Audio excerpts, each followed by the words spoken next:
Good afternoon, Madam Vice President-elect. You will be taking your oath pursuant to Section 5, Article 7 of the Constitution as the duly elected Vice President of the Philippines.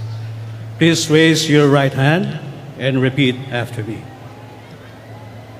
State your name, Sara Duterte, do solemnly swear do solemnly swear that I will faithfully and conscientiously fulfill that I will faithfully and conscientiously fulfill my duties as Vice President of the Philippines, my duties as Vice President of the Philippines, preserve and defend its Constitution, preserve and defend its Constitution, execute its laws, execute its laws, do justice to every man, do justice to every man, and consecrate myself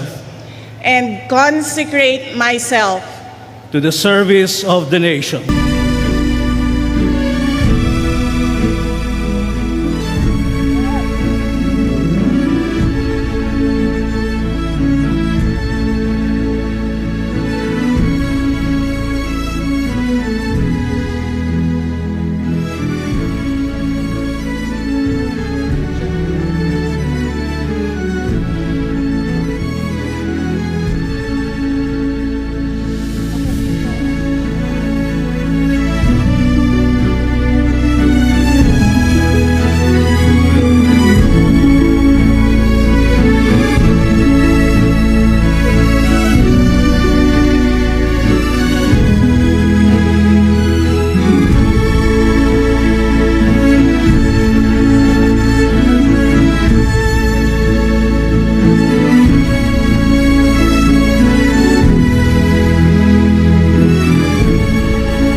Ladies and gentlemen, the 15th Vice President of the Republic of the Philippines, Vice President-elect Sara Duterte.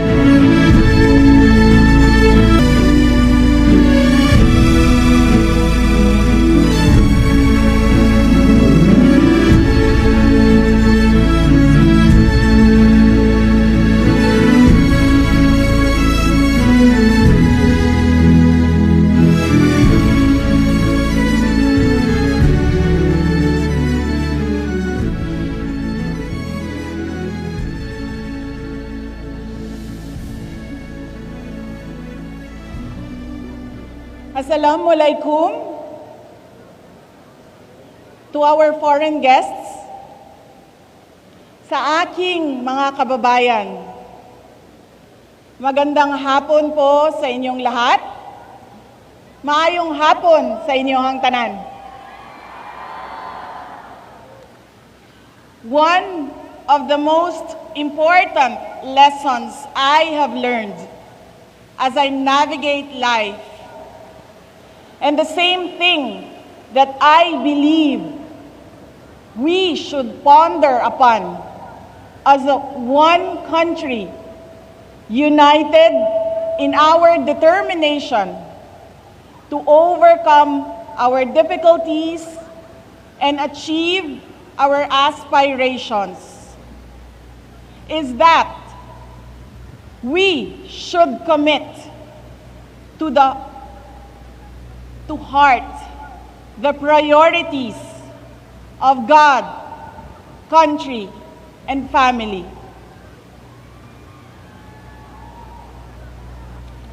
My life is a testament to the power of a God whom we know by many names. My younger self was consumed by a dream to become a doctor. I pursued a pathway that I thought could help me realize that dream.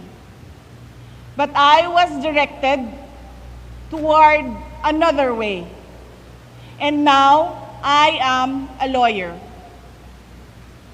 When I committed myself to governance and public service, I was also determined to finish 3 consecutive terms as mayor. That will not happen anymore. I am now the Vice President-elect.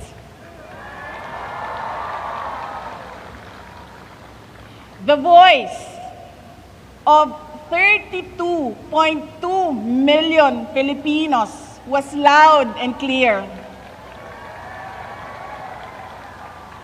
With the message to serve our motherland. And this message has been reiterated in my oath to consecrate myself to the service of the nation.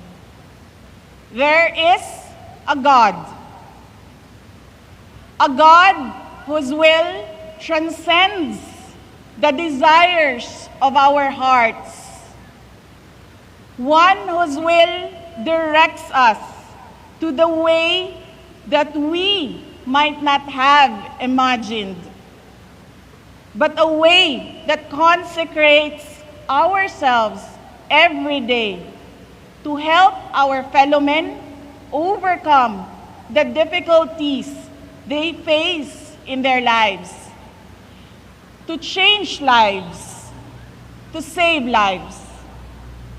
If you all take a moment to listen to the call to serve and decide to heed the call, in the same way that many are already devoting their lives as hardworking farmers and fisherfolk that ensure that there is food on our tables, dedicated health workers who help the sick, brave soldiers who fight for our country, honest and fair entrepreneurs who support our economy, patient school teachers that guide our children. I believe the country will be heading towards a future of hope, security, strength, stability, and progress. Today, we celebrate the life and works of our national hero, Dr. Jose Rizal. May his memory light up the fire within us to become patriots.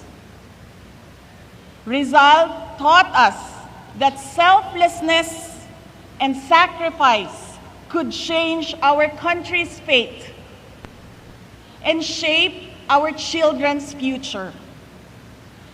The bravery of Rizal completes the fabric of our identity as Filipinos. Magkasama sana tayong bumangon bawat araw, kasabay ang nag-aalab na pangako sa ating mga puso na mahal natin at patuloy nating mamahalin ang Pilipinas hanggang tayo ay nabubuhay.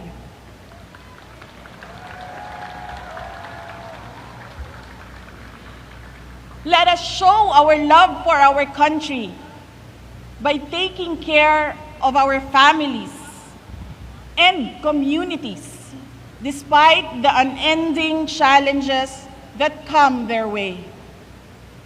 Today is Father's Day. This is a time for families. But you are here with me.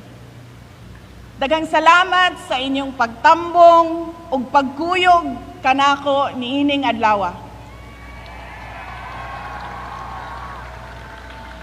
Happy Father's Day to all the fathers who make sure that another person is given the best of everything. Today, our children are facing a very complex future, one that is rife with conflicts and uncertainties.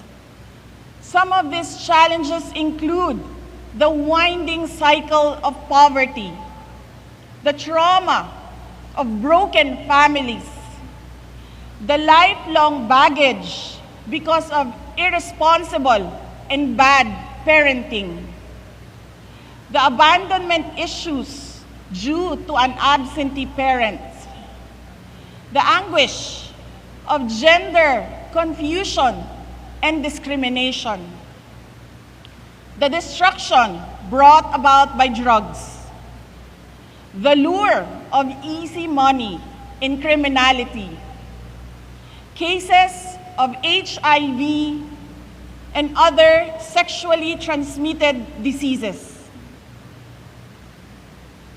the failure to identify and speak up against different kinds of abuses, the life-altering effects of teenage pregnancy, the detrimental effects of illiteracy, the emotional injury of bullying, unstable mental wellness, recruitment to support terrorism, misinformation in the internet.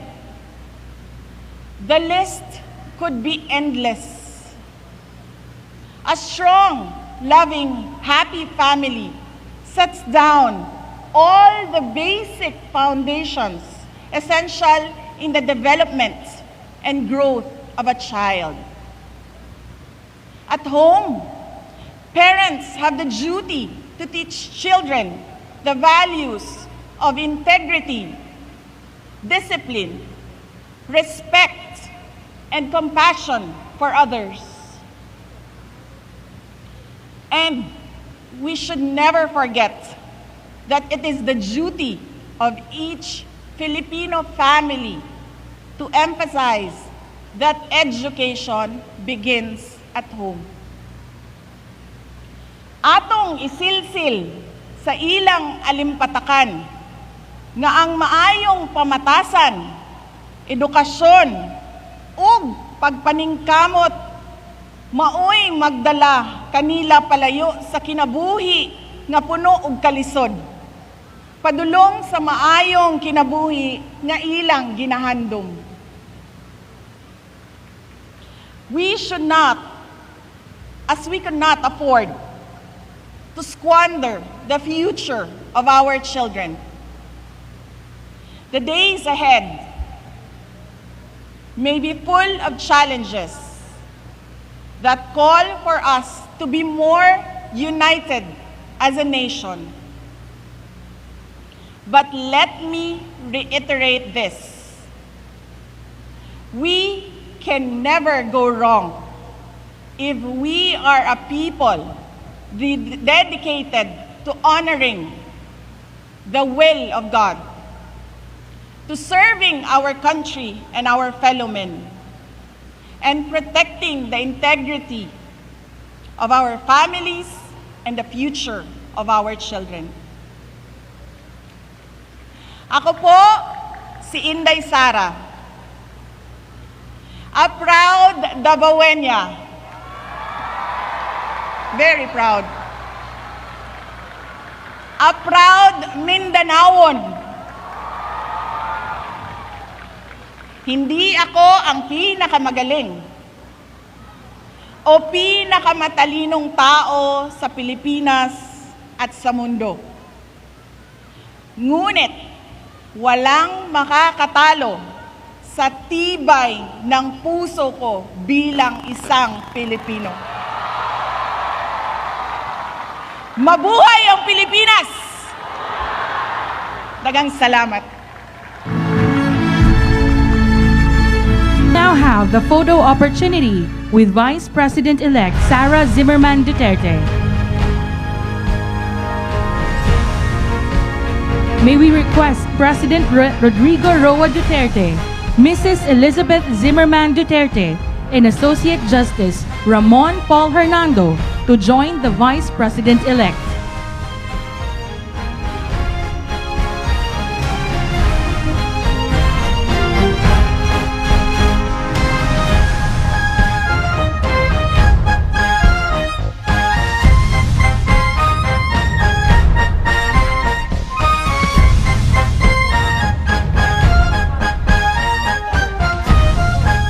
For the second batch, may we call former President Gloria Macapagal Arroyo to join on stage.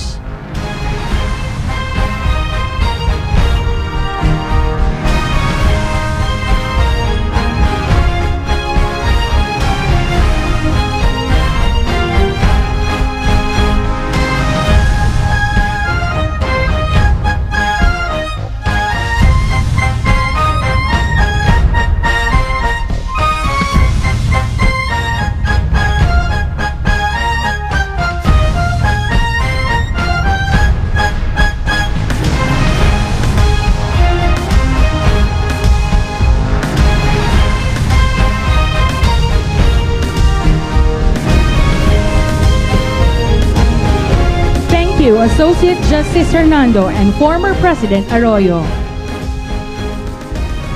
And for the third batch, the Vice President-elect with her parents, President Rodrigo Roa Duterte and Mrs. Elizabeth Zimmerman Duterte.